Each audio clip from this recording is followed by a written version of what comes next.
So you've probably seen this plant on a top 5 list of low light house plants or plants that even a black thumb can take care of. It's a peace lily, and today we're going to be repotting and propagating this little guy.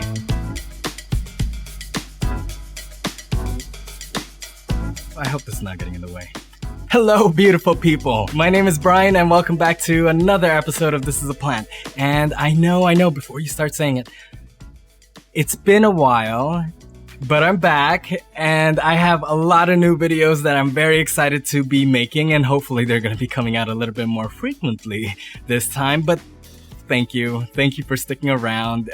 It really means a lot to me. So let's get on with the video then. So the plant next to me is called a Spathiphyllum, also commonly known as a peace lily. This one's a different variety actually. I'm 85% sure it's a domino.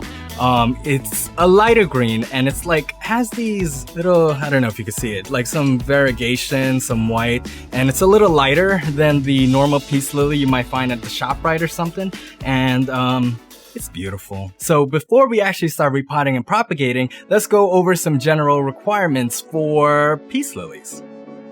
So while peace lilies can tolerate low light, they prefer or thrive best in bright indirect light. Spathiphyllums also prefer a moist soil, but they can generally tolerate slightly drying out a bit. Speaking of soil, they're gonna be able to tolerate almost any type of soil, so as long as the pH is neutral, you'll be fine. So a regular potting mix is fine. Spathiphyllums prefer a warm and humid environment, but they can generally tolerate a slightly cooler and low humidity one too, like if you have this inside during the winter or whatever, it'll be fine. And as nutrients go, a normal fertilizing regimen will pretty much do. So that means more in the summer and definitely less or none during the winter. But do follow the directions in your indoor fertilizer. Alright, so let's start repotting. Start by massaging the outside of the container, and then hold on to the bottom of the container and hold on to the base of the plant and just give it a good tug and just pull. This one was fairly easy to remove because, oh my goodness, look at all those roots. Where'd all the soil go? It was like 95% roots in there. Oh my god, that's insane. Okay, so most of the time, yeah, you're gonna find the healthiest roots on the outskirts or the edges of the container because of a few factors that just add up over time.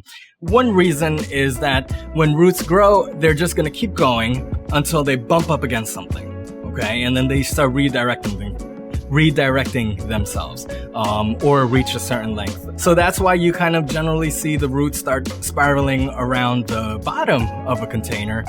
So air is also another factor. It's also more prevalent along the edges of the container because as soil dries, it starts from the outside and works its way in. That's why you'll generally see soil start separating from the edges of the container, and the roots that are on the edges of the container, one side is getting air and then one side of the root is getting the moisture from within the soil.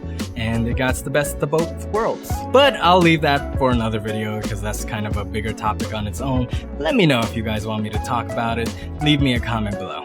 So during this repotting process, this is the best time for you to just really get in there and remove all the dead foliage. And it's also the best time to tease and score and break up all the old roots so you could promote some new growth. So at first, I was just planning on removing all the old soil and replace it with my own mix so I could preserve the fullness because I wanted this to go into a special container actually. But then I realized, you know what? I'm gonna split it up. I'm gonna have 2 plants and each one will have the opportunity to grow full on its own.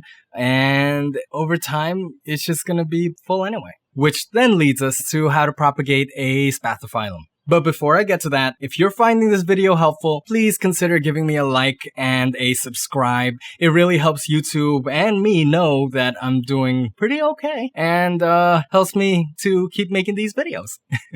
Alright, thank you. So to propagate a Spathiphyllum, we're going to need to use a method called division. And we do this because a Spathiphyllum's root system is rhizomatous. And rhizomes are basically horizontal plant stems that grow sideways underground and are capable of having their own root and shoot systems. These rhizomes also store starches and nutrients for the plant. So an easy way to think about this system is to take, for example, the Monstera adansini that we were propagating in the earlier video. So imagine this long piece of adansini. Instead of growing vertically, it's growing sideways, okay, underground. So let's say it starts here, and then it grows this way from the nodes, right? We remember the nodes. From this node, it shoots up shoots, and then from underneath, it grows roots. And once it's done with that, it keeps going sideways and just keeps growing shoots and roots. So if you think about it that way, just like with an adansini or a pothos, all we have to do is cut in between the nodes. And in the Spathiphyllum's case, yeah, the nodes or clusters, they're gonna be a lot closer than they are on a regular vining plant, but the idea is still the same. All you have to do is divide those clusters. So separate it, you could use a knife or you could use your scissors.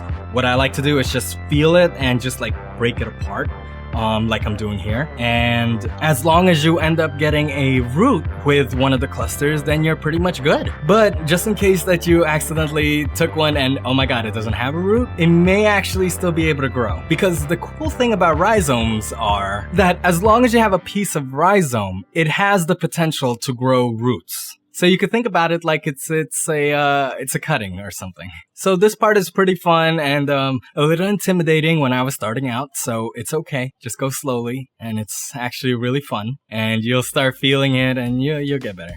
Now you're done dividing, and just pot it up as you normally would. So here I'm just using my own normal mix. This is my 50% potting mix, like 49% coir, and the rest being vermiculite, perlite, some sand, and some tree bark and stuff. I potted up into 2 smaller pots, and I think it was pretty okay. Give this a very good shower after you're done repotting, and then you can put it into your specialized container. So that video that you've been watching me repot is actually about a month or so ago. And the reason why I wanted it full was so I could put it in this special container. Oh shit, I don't have pants. Look! I'm so excited just because of a beautiful pot. But yeah, look at this.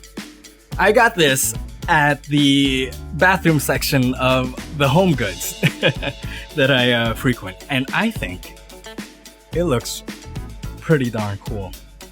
So anyway,